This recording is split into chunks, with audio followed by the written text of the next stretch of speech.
Survivor, close this dialog window, streaming options. Erika Casupanan may have disguised herself as a lamb when she entered Survivor, but by the time final tribal council rolled around, she was in full lion mode. Erika became the first woman to win Survivor in 7 seasons when she was crowned the champion of Survivor 41 in a blowout 7-1-0 vote over Deshawn, Radden and Xander Hastings. Erika also became the first Canadian to ever win the game after our neighbors up north were first allowed to play starting in season 39. It was a triumphant turn for a player whose own tribe attempted to throw challenges to get her out before the merge, and then seemed doomed to be voted out off on day 14 before a controversial hourglass twist was introduced that appeared to save her from a likely pre-jury fate. But Erika kept fighting, creating an alliance of underdogs to take over the tribe and then using a social game that relied on limiting her closeness with certain players so they would not be angry at her later for voting them out. That strategy paid off with an almost unanimous vote and the $1 million prize that came with it. We spoke with Erika just moments after her televised victory to discuss her surprising march to dominance, and she expressed ebullience with her win and complicated feelings about her edit, while also revealing a huge breakdown before the final tribal council that never made it to air. Survivor Erika Casupanan on to Survivor 41, credit, Robert Vutz/CBS.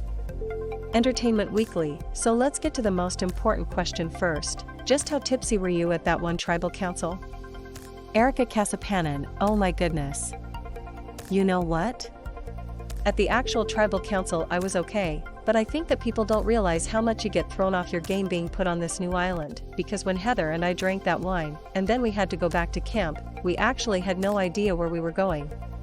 So there was a while when Heather and I were actually lost in the middle of the jungle in Fiji and had no idea how to get back to our tribe. That is my favorite thing ever, and it would be even better if you were still out there trying to find your way back. Okay, so how confident were you feeling heading into that final tribal? So here's the thing. I go back and forth between being super confident, but also being someone who suffered from imposter syndrome. So I knew that I had what it took to really be able to make my case in front of everybody. I've been a communications manager for almost 10 years, and that involves really trying to make things sound good, but also being okay when bad things get thrown at you. But what the audience didn't see is before that tribal council, I actually had this huge breakdown by myself in the woods, because the two guys felt so confident, and I'm thinking, how do you not have any doubt? How are you not afraid of anything? And really the weight of being a woman who was going to go into tribal council against 2 men was really weighing on me. I think that when Heather left the night before it sucked because I was losing a close friend and my greatest ally, but at the same time I realized, oh my god, once again, I'm a woman that's going into the final tribal council with 2 men. And according to recent history, when you're in that position, you never get many votes. And I knew that so many people wanted to see a woman win, and I broke down thinking, I'm so close. I know that I've done enough to deserve the win, but I'm so scared that I'm not going to be able to bring it home. But after I really cried out all those tears, I thought, I know that I've played a hell of a game. I know that I've played to my strengths, and I know that I have what it takes to take it home. Did any of the votes at the end surprise you? Yes, I didn't think I was going to get Nasir's vote because Nasir and I had a really challenging relationship on the old Luvu. And what the audience didn't see was at tribal council at one point Nasir comes out and says, you know, Erika, I promised that I was never gonna write your name down, but tonight I'm breaking that promise because I'm voting for you. And I remember thinking in tribal council, oh, I have Nasir on my side. That is an achievement. I never thought I was gonna get Nasir. I was also nervous about getting Liana's vote.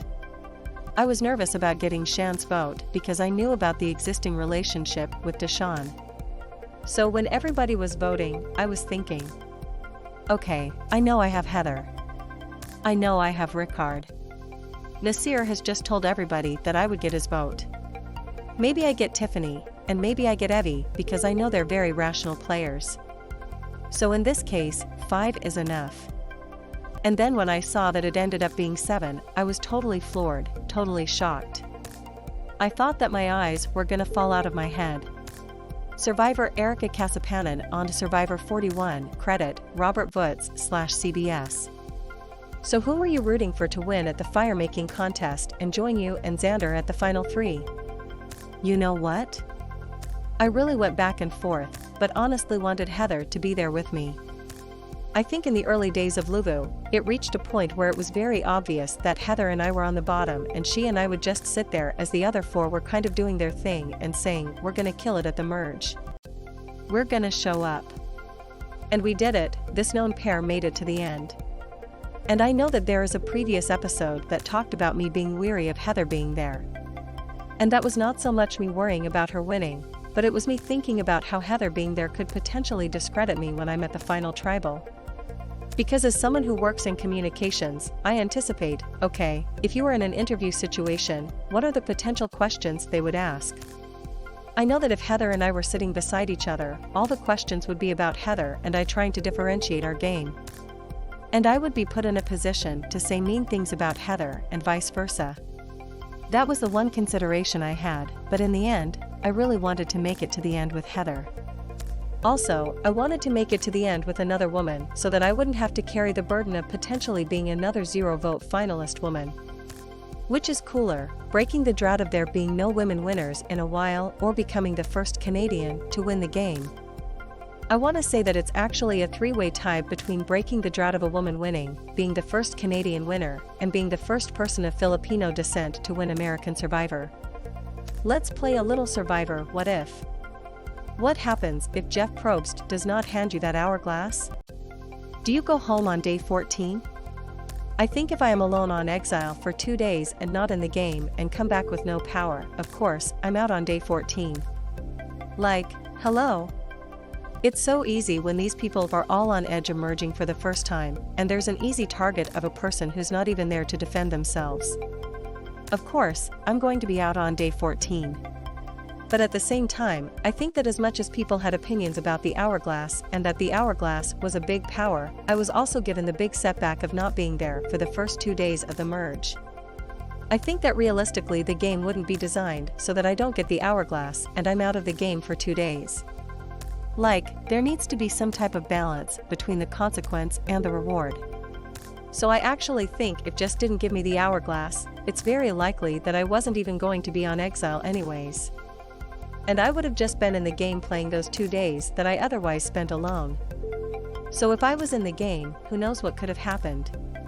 Survivor Erika Casupanan on to Survivor 41, credit, Robert Butts/CBS. Okay, part 2 of Survivor What If? What about if Xander does not bring you to the end? Whom among Heather, Deshawn, and Xander do you think you could have beaten at fire? I watched the Deshawn and Heather fire from 3 feet away, and it was a nail-biter. It was super close. And I know that I'm capable of making fire. We saw that I could make fire on exile and I was able to take care of myself, but really watching the two of them go head-to-head, it was so close for the most part. Both of them had a flame going. So I think if Xander threw me in, the other person probably could have taken it, and it might have been Xander that's currently sitting in a storage room wearing a crown speaking to you right now. There has been a lot of talk this season about your edit. Do you feel the episodes did a good job of showing your game? Oh, the edit is one that I have a lot of really complicated feelings about, because leaving the game, I had no ego about how I was going to be shown. I was really proud of the way I played. I kind of accepted that whatever was going to get shown would be shown. But, at the same time, I've been a fan of the show for so long. So I'm aware of Edgic and I'm aware of what a winner's edit looks like. So the first episode goes by and I think, okay, I see what they're doing. And then kind of seeing the beginning part of the pre-merge, you can't help but think, oh, I'm not getting the traditional winner's edit. So there were moments where I'd think, oh my gosh, am I going to be destined for a lifetime of having to defend my Survivor win even though I came home so proud of myself? But, at the same time, I thought, okay, well I know objectively, we've been winning on Luvu. We haven't needed to vote. My intention during the pre-merge when we weren't voting was to really just like lay low and blend in. So I go back and forth and have conflicted feelings because I think the volume of my edit was low. But the story that they showed of me was really positive. I think that for me what was hard was people watch the show, and the edit that I had almost prevented people from rooting me. So there were some people who just felt, because of the way she was edited in the pre-merge, it doesn't matter what she's doing at the merge. There's just no way we can root for her. So it kind of sucks that the edit made me unrootable for some people in a way.